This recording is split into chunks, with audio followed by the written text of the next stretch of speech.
வணக்கம். நான் உங்கள் இன்பராஜ். தினம் ஒரு தாவர வகைகளில் இன்றைக்கி நம்ம பார்க்க இருக்கிறது நெரிஞ்ச முள். இந்த நெரிஞ்ச முள்ளின் நன்மைகளை பற்றி தான் இன்றைக்கி நம்ம பார்க்க போகிறோம். இந்த நெரிஞ்ச முள் சிறு நெரிஞ்சை, பெரு நெரிஞ்சை, காப்பு நெரிஞ்சைன்னு 3 வகையில் இருக்குது.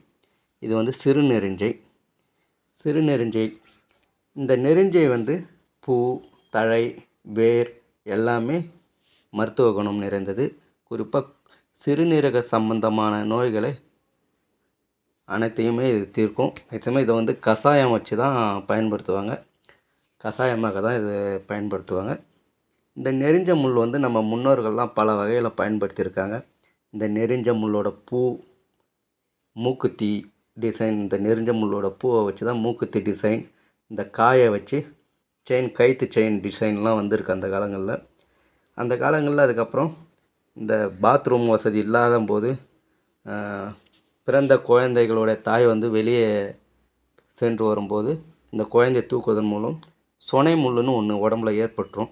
வெள்ளை கலரில் முள் மாதிரி வந்துடும். அந்த முள்ளை அகற்றுவதற்கு இந்த நெரிஞ்ச முள்ளை பயன்படுத்தியிருக்காங்க.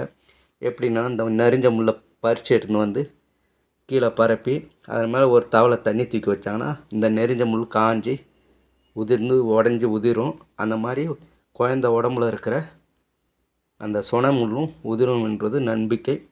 இதில் சித்த மருத்துவத்தில் இதை காம அரசி அப்படின்னு சொல்லிட்டு பயன்படுத்துவாங்க. ஏன்னா இது விந்தணு, கருமுட்டைகள்லாம் அதிகமாக உற்பத்தி பண்ணும், சமசீராக வச்சுக்கும் அப்படின்றது ஐதீகம். நன்றி, வணக்கம்.